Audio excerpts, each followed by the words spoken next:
Hello, welcome back to the Marketplace. Big story this afternoon. The Monetary Policy Committee of the Bank of Ghana has increased its key lending rate to commercial banks by a significant margin for the second consecutive time.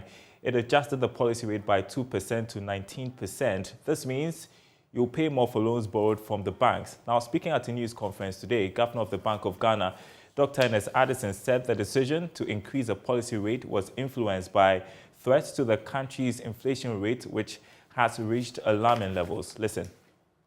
It is the expectation of the committee that fiscal consolidation will take hold gradually, and the mid-year budget review will provide further fiscal fine-tuning to ensure that the fiscal consolidation efforts stay on track. Despite the improvement in the trade balance due to favorable commodity prices, the external sector has weakened somewhat due to developments in the capital and financial account. The domestic economy does not fully benefit from higher oil and gold prices due to retention agreements in these sectors. The increased repatriation from dividend payments and profits, as well as the net portfolio reversals, have resulted in a widened balance of payments outed and loss of reserves. The prevailing tight global financing conditions and further policy rate hikes in advanced economies continue to pose risks to the external outlook.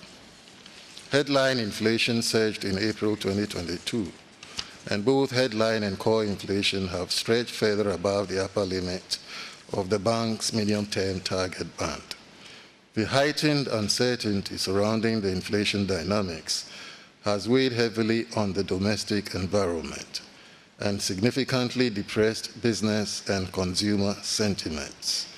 The inflation numbers show that while food inflation has accounted for the increases in inflation over the past year, the recent jump in April shows that relative price increases in the non-food sector is accelerating at a fast pace, which provides information on the extent to which prices are becoming embedded. The bank's latest forecast shows a continued elevated inflation profile in the near term, with a prolonged horizon for inflation to return to the target band. Inflation expectations by consumers, businesses, and the banking sector have also heightened. The risks to inflation outlook are on the upside and emanate from the availability of inputs for food production, imported inflation, continued upward adjustments in export petroleum prices and transportation costs, possible increases in utility tariffs, and potential wage pressures. The second-round effects of these administered price adjustments would further amplify inflation pressures in the outlook. These considerations show that with a strong rebound in growth and the closing of the negative, the balance of risk is clearly on inflation. The MPC took the view that it needed to decisively address the current inflationary pressures to re-anchor expectations and help foster macroeconomic stability. On the basis of the above assessment, the committee decided to raise the policy rate by 200 basis points to 19%. Governor of the Central Bank, Dr. Ernest Addison, there addressing the press earlier. Our panel this afternoon to react, Dr. Patrick Esuming, an economist and Yao Late partner at Deloitte Ghana. I want to start with you, Dr. Esuming. Your reaction to the increment, it was expected, wasn't it? Well, it was somewhat expected. If you listen to the interview the governor gave to the Bloomberg, he gave a strong indication that the committee will take strong measures to address any inflation expectations. But in a sense, it's somewhat surprising because, the governor had also, in my view, correctly identified that the current bout of inflation we are seeing is more driven by a supply side. And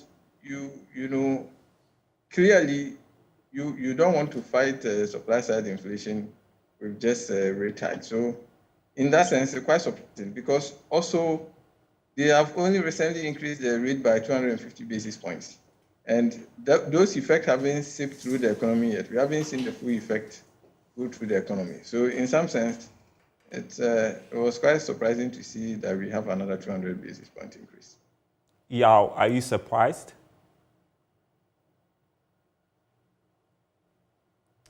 Hi. Okay. So good afternoon, Darren. I hope I'm audible. So in that sense, we are not surprised because, as you know, with recent increase in inflation rate, some of economists like IEA had proposed that we increase the policy rate. And the rate that was proposed by the IEA was about 2 percentage points, with about 200 basis points. And I think we are seeing it happening. Okay, and so how effectively do you think this 200 basis point increment is expected to fight inflation? As Dr. Sumin said, the indication we're getting is that inflation is being caused by the supply side. And so how lead us into the thinking of the central bank by doing this? Yeah, so I think I give you a background to this.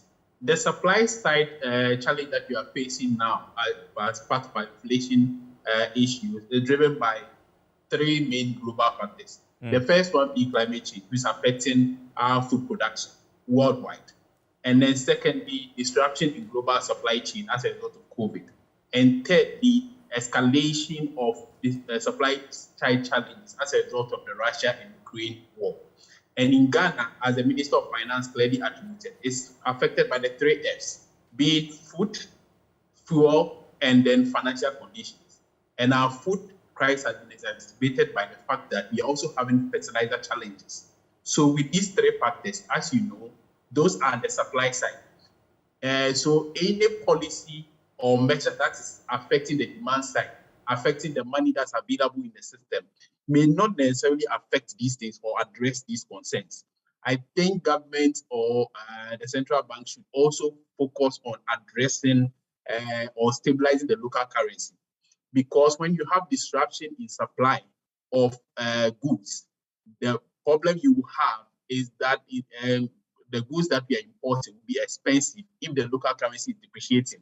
So if you don't address issue with depreciating local currency, if you don't address issue with increasing price of oil on the world market, we are going to have inflation go up at the margin or at the rate at which we are seeing now, even though we are increasing the policy rate. Mind you, increasing the policy rate also has the effect of compounding other things like cost of doing business. Because as at the time our policy rate was about 17%, the average lending rate was about 21.6%, almost 22%. Now, with a 2 percentage point increase, we are going to have average lending rate about 25%. And if the average businessman's cost of lending is increasing, he's going to increase the price of the goods that he sells. So we may not have the impact of addressing the inflation as we expect it to be if we are not careful managing it. And Dr. Sumin, that's what we saw with the previous increment, as we're expecting it to have an impact on interest rates. But we didn't see that. Now, the impact as well would be on the business community, which would have to be paying some higher rates for interest. Well, I think the last increase was towards the end of March. Usually it will take more than a quarter for the full impact to be felt. So I don't think we will see the immediate impact in just a couple of months. It's the monetary transmission mechanism will take a quarter, probably 2 quarters before we see the full effect.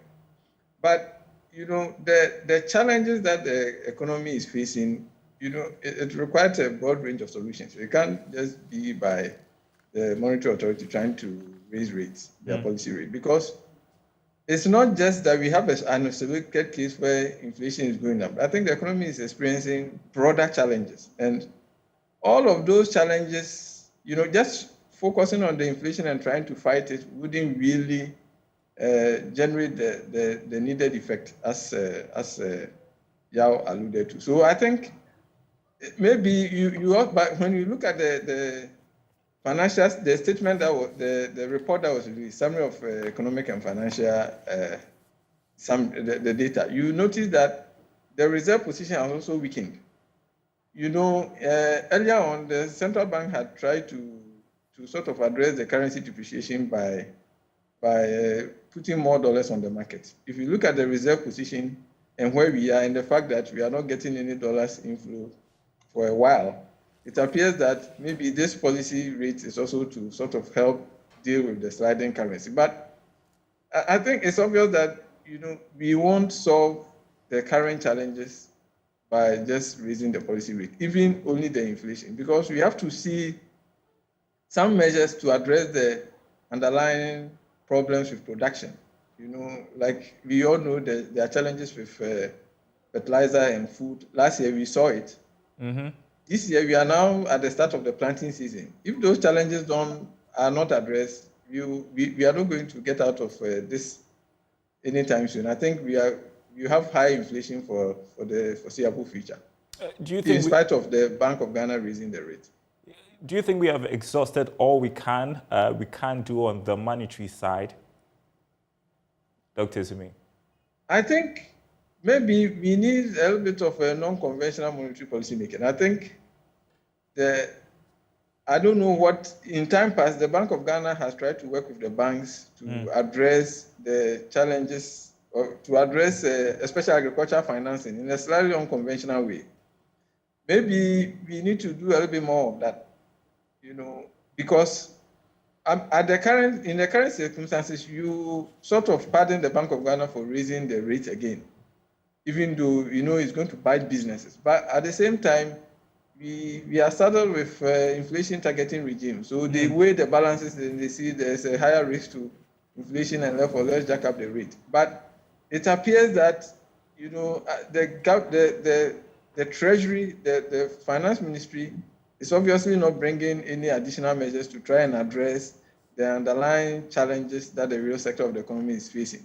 So I'm not sure if the Bank of Ghana will be so minded to also intervene in that side. But from the monetary point, I don't think we can keep raising rates in expectation that we are going to fight the current bout of inflation. Right. And for how long do you think we are going to see these hikes? Dr. Isumi points out he doesn't see this continuing. Yeah, so I think I agree. It will take a bit of time for us to see the impact of some of these policies on addressing the inflation rate, if it's going to address at all. So I think the Monetary Policy Committee would have to wait for the next 3 months or so to see the effect. And whilst we're doing that, I think the key issue that we've mentioned as the cause for current inflation, we should use other factors or other measures beyond the policy rate to address them. So one, for instance, fuel. So there's been a recommendation that our fuel entities in Ghana, like BOST, should be keeping reserves so that we'll be able to manage the price of, or impact of increasing oil price on the world market. If we have enough reserve in the country, we'll be able to manage that. And in terms of food, we should address the problem with fertilizers. If we don't address the problem with fertilizers, then the cost of food is going to go up. And lastly, the exchange rate. If we do not have measures or do not put enough dollars on the market and manage the exchange rate to our reserve, we are going to have this issue increase. So these three things, fuel, food, and then the exchange rate, if we do not have measures to address them beyond the policy rate, we may not have the needed impact as we expect. All right. I want to thank you both for joining us with your reactions to the announcement of the policy rate by the central bank to 19%. We heard there from Dr. Patrick Isumi, who is an economist, also Yaolate partner at Deloitte Ghana. Grateful for your time this afternoon. More on this, let's get a reaction from the markets. Joining me is Patrick Edem Agama, who is head of trading at Republic Securities. How will the new policy rate have any effect? Of course it will, on the current trends on the market. Yes, good afternoon. Yeah, we expect the policy rate to have some effect on the market, but it shouldn't be very significant because it's very much expected. Most of the securities we are seeing are already repriced based on the inflation. So this particular effect will not be that much significant. So how do you expect investors to react?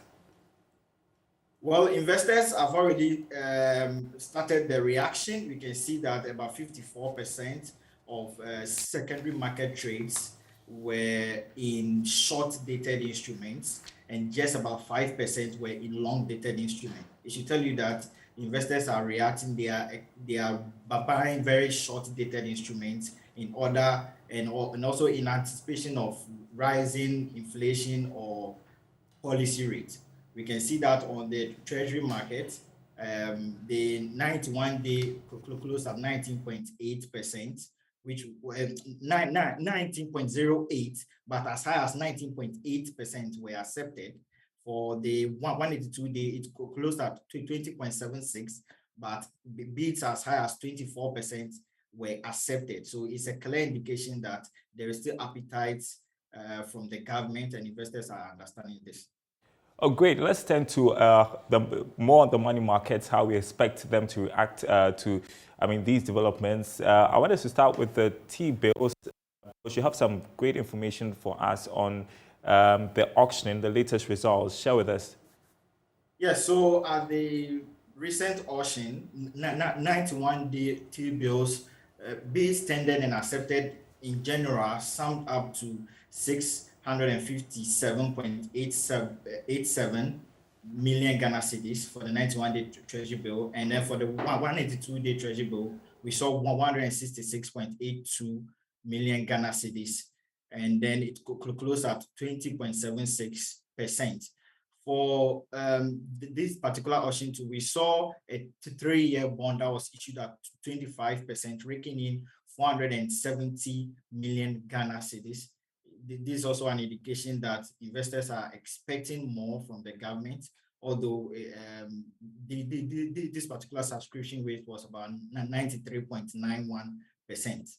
For next week, which is this particular week, we expect the government to raise an amount of 1.28 billion Ghana cedis through the issuance of 91-day, 182-day, and 364-day bills. And this one, we expect an increase in the subscription rate, but also coupled with slight increase in the interest rate.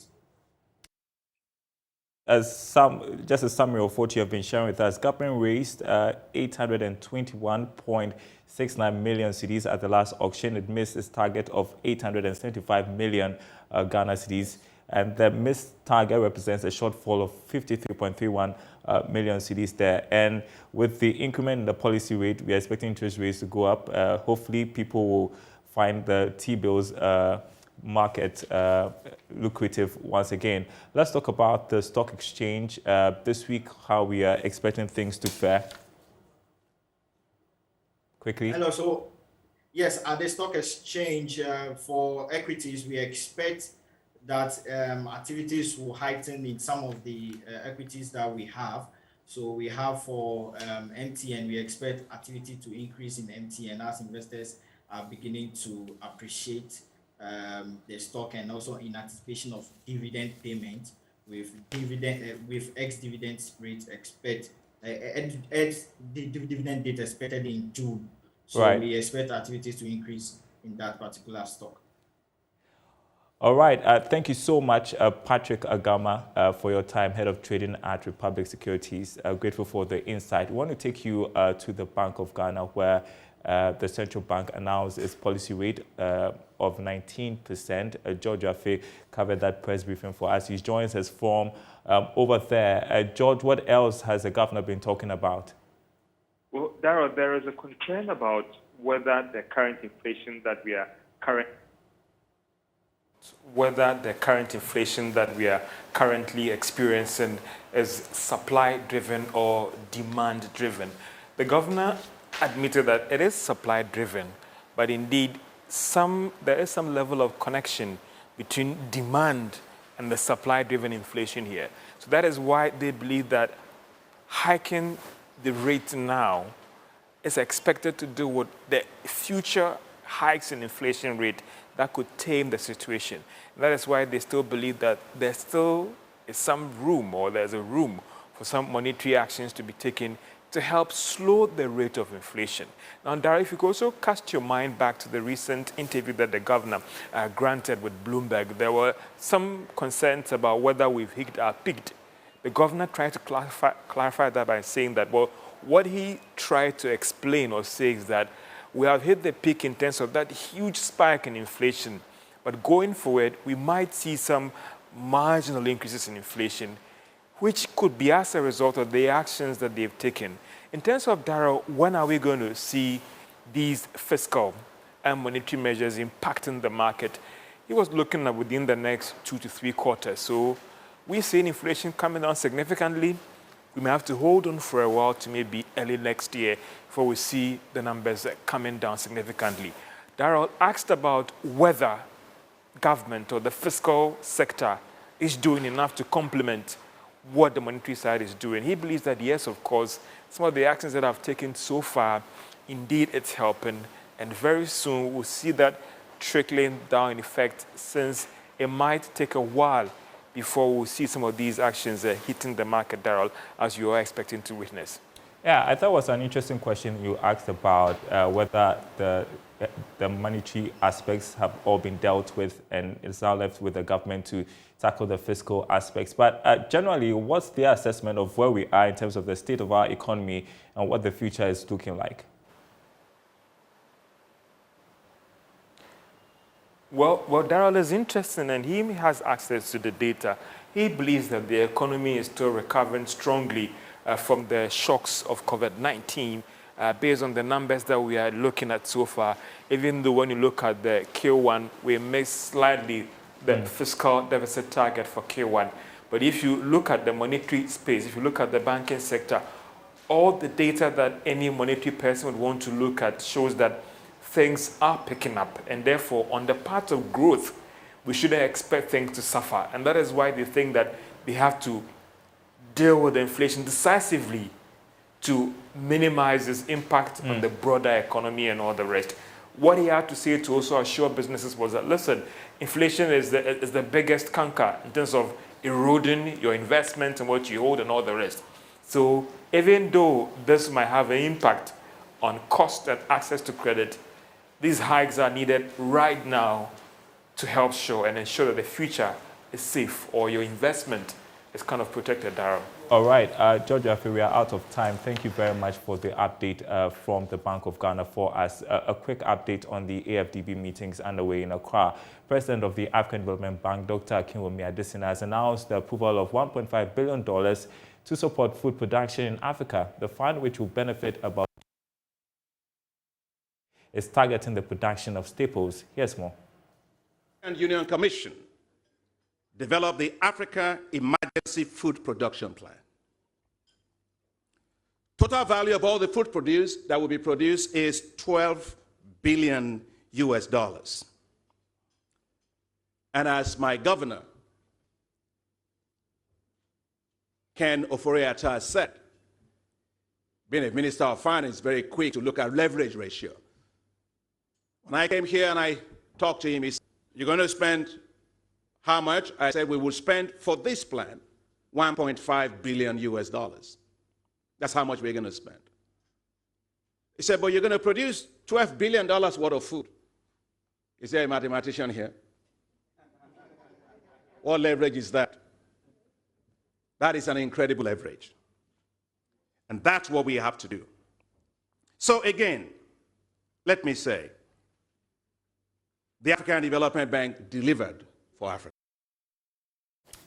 And that's the president of the AFDB group speaking there at the meetings underway. We'll cover that for you. It's been a busy day on the marketplace. Thanks for watching, everyone. More news on our website, myjoyonline.com/business. Enjoy the rest of the day.